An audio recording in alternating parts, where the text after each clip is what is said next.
ఉన్నంతలో మనకున్నంతలో భగవంతుడు నువ్వు ఇచ్చిందే ఇది, కాబట్టి దయచేసి కొంచెం స్వీకరించు, నేను ఎక్కువ ఇవ్వలేకున్నాను అని భగవంతుడి ప్రేమతో ఎవరైతే ఆ కొంచెమైనా సమర్పిస్తారో అది భగవంతుడు ఎంతో ప్రీతిగా స్వీకరిస్తారు.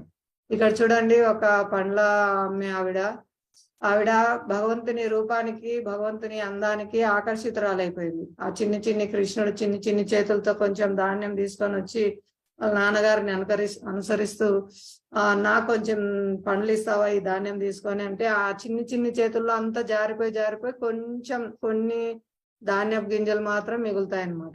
కానీ ఆవిడ ఎంతో సంతోషపడుతుంది. ఆ కొంచెమే స్వీకరించి ఆయనకు చాలా హ్యూజ్ పండ్లు, మంచి పండ్లు ఇస్తుంది అనమాట. వెంటనే ఆవిడ పళ్ళ బుట్ట అంతా ఏమైపోయిందండి, మాణిక్యాలు, బంగారు, వజ్ర వైడూర్యాలతో నిండిపోయింది అనమాట. భగవంతుడు సంతృప్తి చెందితే ఈ యొక్క ఐశ్వర్యం ఒక లెక్క అండి. సుధా మహారాజు చూడండి ఎంత అనంత ఐశ్వర్యం ఇచ్చారో.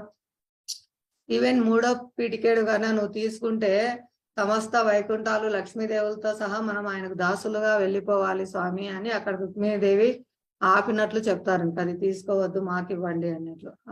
అంటే మహాప్రసాదంగా స్వీకరిస్తారు భక్తులు ఆ విధంగా అన్నమాట. అంటే స్వయం భగవానుడు భక్తునికి తాను అమ్ముడుపోతారండి. ఆయన స్వయం ఆయన వాళ్ళ ప్రేమకు తనను తానే ఇచ్చేసుకుంటారు. చూడండి, అర్జునునికి రథసారథిగా మారాడు, ఎంత కరుణ భగవంతుడు. అలా స్వయం సుధా మహారాజుకి స్వయం భగవానుడే అన్ని సమస్తం ఇచ్చేస్తారు, తానే వెళ్ళడానికి సిద్ధపడతారు. అలా భగవంతుడు ఎంతో కరుణతో ఎవరైతే ప్రేమతో భక్తితో చిన్నదైనా సరే అర్పిస్తారో భగవంతుడు స్వయంగా తనను తానైనా ఇచ్చుకుంటారు. స్వయంగా వారి యోగక్షేమాలు నేనే చూసుకుంటాను, వారికి లేనివి ఇస్తాను, వారికి ఉన్న వాటిని రక్షిస్తాను, ఇవన్నీ భగవంతుడు చెప్తున్నారు అన్నమాట. కాబట్టి మనం ఇది చాలా రహస్యమైన జ్ఞానం, చాలా ఆచరించవలసిన జ్ఞానము, చాలా గుహ్యమైంది.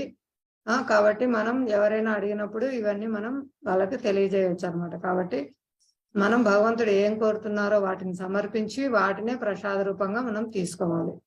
ప్రతిదీ భగవంతునికి అర్పించి తీసుకోవాలండి. ఇప్పుడు మనం బైక్ కొన్నాము, కీస్ భగవంతునికి సమర్పించి నీ దయ వల్ల ఇది నేను తీసుకున్నాను, ఇది సేవలో ఉపయోగించాలి, నేను నీ మందిరంకి రావడం కోసం కానీ, నీ కోసం పూలు పండ్లు తీసుకురావడం కోసం కానీ, అలా ప్రతిదీ మనం దేన్నైనా భగవంతుని సంబంధంలో యాడ్ చేయడం వల్ల అదంతా సేవ అవుతుంది. మన ఇల్లు అంటే ఇది మనది కాదు, ఇల్లు ఇది వదిలిపెట్టి పోవాల్సింది, శరీరం వదిలిపెట్టాలి, ఈ ఇల్లు అనుకుంటున్న దీన్ని వదిలిపెట్టాలి. ఇదంతా భగవంతుని యొక్క రాజ్యం. ఈ భౌతిక జగత్తు కానీ ఆధ్యాత్మిక జగత్తు కానీ సర్వానికి ప్రభు ఆయన.